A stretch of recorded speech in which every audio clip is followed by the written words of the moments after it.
அதிகாலையில் இலங்கைக்கு அழைத்து வரப்பட்ட பயங்கர நபர். உயிர்த்த ஞாயிறு தாக்குதல் வழக்கின் தீர்ப்பு செப்டம்பர் 22ஆம் தேதி. டிரம்பின் புதிய மிரட்டல், அதிர்ந்து போன உலகம். சிறைச்சாலையில் உயிரிழந்த நபர் மீண்டும் உயிருடன், அதிர்ச்சியில் குடும்பத்தினர். தீவிரமடையும் எல் நினோ, கடற்பகுதிகளுக்கு அம்பர் எச்சரிக்கை.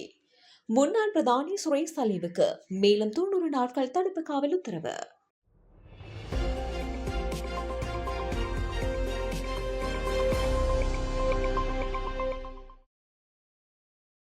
துபாயில் கைது செய்யப்பட்டதாக கூறப்படும் திட்டமிட்ட குற்றக்குழு உறுப்பினரான பஸ் லலித் என அழைக்கப்படும் லலித் கண்ணங்கர இன்று அதிகாலை இலங்கைக்கு அழைத்து வரப்பட்டுள்ளார்.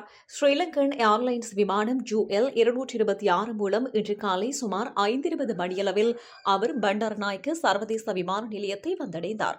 இலங்கைக்கு அழைத்து வரப்பட்ட சந்தேக நபரிடமிருந்து குற்றப்புலனாய்வு திணைக்கள அதிகாரிகள் ஆரம்பகட்ட விசாரணைகளை மேற்கொண்டு வாக்குமூலங்களை பதிவு செய்துள்ளதாக தெரிவிக்கப்படுகிறது. இதனைத் தொடர்ந்து மேலதிக விசாரணைகளுக்காக அவர் பலத்த பாதுகாப்புடன் மத்திய குற்ற விசாரணை பணியகமான சிசிஐபிக்கு அழைத்துச் செல்லப்பட்டனர்.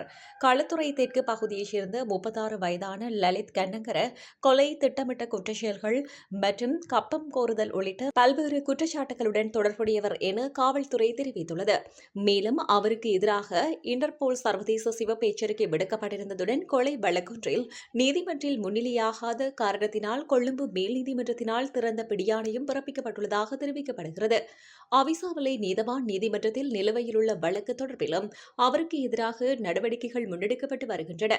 இந்த நிலையில் இலங்கைக்கு அழைத்து வரப்பட்டுள்ள பஸ் லலித் தொடர்பான மேலதிக விசாரணைகளை குற்றப்புலனாய்வு திணைக்களம் மற்றும் மத்திய குற்ற விசாரணை பணியகம் முன்னெடுத்து வருகின்றன. உயிர்த்த ஞாயிறு தின பயங்கரவாத தாக்குதல் தொடர்பான வழக்கின் தீர்ப்பு எதிர்வரும் செப்டம்பர் மாதம் 22ஆம் தேதி வழங்கப்படும் என கொழும்பு சிறப்பு மேல் நீதிமன்ற வாயம் தெரிவித்துள்ளது. வழக்கின் பிரதிவாதிகள் தரப்பிலான வாய்மொழி வாதங்கள் நேற்றைய தினம் மாலை 6 மணியளவில் நிறைவடைந்ததை தொடர்ந்து இருதரப்பினரும் தமது எழுத்துப்பூர்வ வாதங்களை எதிர்வரும் செப்டம்பர் மாதம் 8ஆம் தேதிக்குள் சமர்ப்பிக்குமாறு நீதிமன்றம் உத்தரவிட்டுள்ளது. கொழும்பு சிறப்பு 3 மேல் நீதிமன்ற நீதிபதிகளான நவரத்ன மாரசிங்க, சுஜீவ நிசங்க மற்றும் ராமநாதன் கண்ணன் ஆகியோர் முன்னிலையில் இந்த வழக்கு விசாரணைக்கு எடுத்துக் கொள்ளப்பட்ட போதே இந்த அறிவிப்பு வெளியிடப்பட்டது. உயிர்த்த ஞாயிறு தின தாக்குதல் தொடர்பில் சதித்திட்டம் தீட்டியமை உள்ளிட்ட 23,270 குற்றச்சாட்டுகளின் கீழ் நௌகர் மௌலவி உள்ளிட்ட 24 பிரதிவாதிகளுக்கு எதிராக சட்டமா அதிபரினால் குற்றப்பத்திரிகை தாக்கல் செய்யப்பட்டுள்ளது. வழக்கு விசாரணையின் போது பிரதிவாதிகளின் 10 வாக்குமூலங்கள் சாட்சியங்களாக ஏற்றுக்கொள்ளப்படுவதுடன் வெடிபொருட்கள், வாள்கள், துப்பாக்கிகள் மற்றும் வெடிபொருட்கள் தயாரிக்க பயன்படுத்தப்படும் ரசாயன பொருட்கள் உள்ளிட்ட 2076 வழக்கு பொருட்கள் சான்றுகளாக அடையாளப்படுத்தப்பட்டுள்ளன.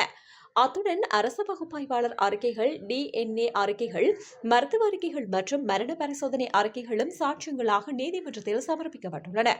இந்த நிலையில் இரு தரப்பினரின் எழுத்துப்பூர்வ வாதங்களும் சமர்ப்பிக்கப்பட்ட பின்னர் எதிர்வரும் செப்டம்பர் மாதம் 22ஆம் தேதி இந்த வழக்கின் தீர்ப்பு அறிவிக்கப்படவுள்ளது.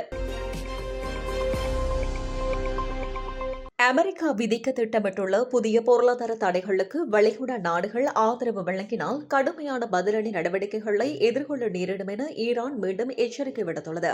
ஈரானுக்கு எதிரான அமெரிக்காவினுடைய பொருளாதார அழுத்தம் அதிகரித்து வரும் நிலையில் இந்த எச்சரிக்கை வெளியாகியுள்ளது. கடந்த பிப்ரவரி மாதம் முதல் தீவிரமடைந்து வரும் நிலையில் பின்னர் தற்காலிகமாக மோதல் குறைந்தது. எனினும் அவ்வப்போது இருதரப்புக்கும் இடையே மீண்டும் பதற்றம் ஏற்பட்டு வருகிறது. அமைதி பேச்சுவார்த்தைகள் நடைபெற்ற போதிலும் இதுவரை குறிப்பிடத்தக்க உடன்பாடு எதுவும் எட்டப்படவில்லை. இதற்கிடையில் ஈரான் மற்றும் ஈரானுக்கு ஆதரவளிக்கும் நாடுகளுக்கு எதிராக மேலும் கடுமையான பொருளாதார தடைகளை அமெரிக்கா ஜனாதிபதி டொனால்டு டிரம்ப் விதிக்க திட்டமிட்டுள்ளதாக தெரிவிக்கப்பட்டுள்ளது. இந்த நடவடிக்கைகளுக்கு வளைகுடா நாடுகள் ஆதரவு வழங்கக்கூடாது என ஈரான் தொடர்ந்து வலியுறுத்தி வருகிறது. டெஹ்ரானில் செய்தியாளர்களிடம் பேசிய ஈரான் வெளியுறவு அமைச்சக செய்தி தொடர்பாளர் இஸ்மாயில் பாகேஜி, அமெரிக்காவின் பொருளாதார தடைகள் பிராந்தியத்தில் அமைதியை ஏற்படுத்தாது என தெரிவித்தார். மேலும் தடைகளுக்கு ஆதரவு வழங்கும் நாடுகள் கடுமையான விளைவுகளை சந்திக்க நேரிடும் என அவர் எச்சரித்தார். குறிப்பாக வளைகுடா நாடுகள் அமெரிக்காவினுடைய நடவடிக்கைகளுக்கு ஆதரவளித்தால் அந்த நாடுகளில் இருந்து ஒரு சொட்டு கச்சா எண்ணெய் கூட ஏற்றுமதி செய்ய முடியாத வகையில் ஈரான் கடுமையான பதிலடி நடவடிக்கைகளை மேற்கொள்ளும் என எச்சரிக்கை விடுக்கப்பட்டுள்ளது. இதனால் அமெரிக்கா ஈரானுக்கு இடையிலான பதற்றம் மட்டுமன்றி வளைகுடா பிராந்தியத்திலும் புதிய அரசியல் மற்றும் பொருளாதார நெருக்கடி உருவாகும் சூழல் ஏற்பட்டுள்ளது. குருநாகல் கல்கமுவ கோஹோ பெண்குளம் பகுதியில் சிறைச்சாலையில் உயிரிழந்து விட்டதாக அதிகாரப்பூர்வமாக அறிவிக்கப்பட்ட ஒருவர் தனது இறுதிக்கிரியைகள் நடைபெறவிருந்த நிலையில் உயிருடன் வீட்டிற்கு திரும்பிய சம்பவம் பெரும் பரபரப்பை ஏற்படுத்தியுள்ளது. கோஹோ பெண்குளம் பகுதியைச் சேர்ந்த DM கீர்த்திசேன என்பவரே இவ்வாறு வீடு திரும்பியுள்ளார். வாரியபுல சிறைச்சாலையில் தடுத்து வைக்கப்பட்டிருந்த கீர்த்திசேன உயிரிழந்து விட்டதாக நான்னேரிய போலீசாரால் அவரது உறவினர்களுக்கு அறிவிக்கப்பட்டதாக தெரிவிக்கப்படுகிறது. இதனையடுத்து அவரது இறுதிக்கிரியைக்கான ஏற்பாடுகள் தீவிரமாக முன்னெடுக்கப்பட்டதுடன் கிராமம் முழுவதும் இறுதிக்கிரியைக்கான சுவரொட்டிகளும் ஒட்டப்பட்டிருந்தன. இந்த நிலையில் நேற்றைய தினம் 24ஆம் தேதி கீர்த்திசேன திடீரென தனது வீட்டிற்கு உயிருடன் வந்துள்ளார். இதனால் இறுதிக்கிரியைக்கான ஏற்பாடுகளில் ஈடுபட்டிருந்த உறவினர்கள் மற்றும் கிராம மக்கள் அதிர்ச்சியடைந்ததுடன் சம்பவம் தொடர்பில் பெரும் குழப்பமும் ஏற்பட்டது. சிறைச்சாலை அதிகாரிகளுக்கும் சம்பந்தப்பட்ட போலீஸ் அதிகாரிகளுக்கும் இடையில் ஏற்பட்ட தகவல் பரிமாற்ற குழப்பமே இந்த சம்பவத்திற்கு காரணமாக இருக்கலாம் என உறவினர்கள் குற்றம் சாட்டினர். சம்பவம் தொடர்பில் உரிய விசாரணை நடத்தி உண்மை நிலையை வெளிப்படுத்த வேண்டும் என உறவினர்கள் கோரிக்கை விடுத்துள்ளனர். ஹம்பாந்தோட்டை முதல் பொத்துவில் வரையிலான பல கடற்பகுதிகளுக்கு வளிமண்டலவியல் திணைக்களம் அம்பர் எச்சரிக்கை விடுத்துள்ளது.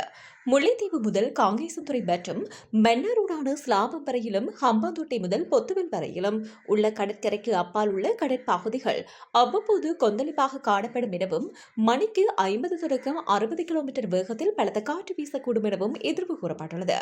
புத்தளம் முதல் கொழும்பு மாத்திரையூடாக பொத்துவில் வரையிலான கடற்கரைக்கு அப்பால் உள்ள கடற்பகுதிகளில் அலைகளின் உயரம் தோராயமாக 2.0 தொடக்கம் 2.5 மீட்டராக அதிகரிக்கக்கூடும் என தெரிவிக்கப்பட்டுள்ளது. இதற்கமைய கடற்படையினரும் மீன்பிடி சமூகத்தினரும் இது தொடர்பில் அவதானமாக இருக்குமாறு தேவையான முன்னெச்சரிக்கை நடவடிக்கைகளை எடுக்குமாறும் அறிவுறுத்தப்படுகின்றனர்.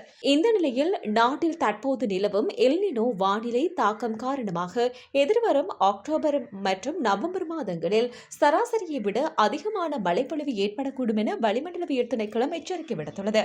இதனால் நீர்த்தேக்கங்கள் வேகமாக நிரம்பி சில பகுதிகளில் வெள்ளப்பெருக்கு ஏற்படுவதற்கான வாய்ப்புகள் காணப்படுவதாக திணைக்களத்தின் படிப்பாளர் நாயகம் அஜித் விஜயமன்ன தெரிவித்தார். அடுத்த 6 மாதங்களுக்கான வானிலை தரவுகளை ஆய்வு செய்ததன் அடிப்படையில் இந்த நிலைமை எதிர்பார்க்கப்படுவதாகவும் அவர் குறிப்பிட்டார். பொதுவாக நாட்டின் வருடாந்த மழைப்பொழிவில் சுமார் 30% அக்டோபர் மற்றும் நவம்பர் மாதங்களில் பதிவாகும் நிலையில் இம்முறை வழக்கத்தை விட அதிகமான மழைப்பொழிவு ஏற்படக்கூடும் என தெரிவிக்கப்பட்டுள்ளது. எனினும் அதிக மழைப்பொழிவு ஏற்படும் என்பதற்காக அனைத்து பகுதிகளிலும் வெள்ளப்பெருக்கு ஏற்படும் என அர்த்தமில்லை என்றும் சாத்தியமான நிலைமைகளை எதிர்கொள்ள தயாராக இருக்க வேண்டும் எனவும் அஜித் விஜயமன்ன தெரிவித்தார். மேலும் எதிர்வரும் டிசம்பர், ஜனவரி மற்றும் பிப்ரவரி மாதங்களில் எல்னினோ மேலும் தீவிரமடையக்கூடும் என எதிர்பார்க்கப்படுவதாகவும் குறிப்பிட்டுள்ளார். அரச புலனாய்வு சேவையின் முன்னாள் பணிப்பாளர் ஸ்ரேசலேவின் தடுப்பு காவல் உத்தரவை மீண்டும் நீடிக்க வேண்டாம் என கோரி சமூக ஆர்வலர்கள் குழு ஒன்று இன்றைய தினம் ஐரோப்பிய ஒன்றியத்திடம் மனு ஒன்றை கையளித்துள்ளது. பொதுமக்களின் கையொப்பங்களுடன் சமர்ப்பிக்கப்பட்ட இந்த மனுவில் ஸ்ரேசலேவின் மனித உரிமைகளை பாதுகாக்குமாறு கோரிக்கை விடுக்கப்பட்டது. இதன்போது கருத்து தெரிவித்த சமூக ஆர்வலர் ஜஸ்யர்யா குணரத்ன, சர்வதேச அழுத்தம் காரணமாக ஸ்ரேசலேவின் தடுப்பு காவல் மேலும் நீடிக்கும் தீர்மானத்தை அரசாங்கம் மீள பரிசீலிக்க வேண்டிய நிலை ஏற்படலாம் என தெரிவித்திருந்தார். இந்த நிலையில் அரச புலனாய்வு பிரிவின் முன்னாள் பிரதானி ஸ்ரேசலேவுக்கு மீண்டும் 90 நாட்கள் தடுப்பு காவல் உத்தரவு பிறப்பிக்கப்பட்டுள்ளமை குறிப்பிடத்தக்கது.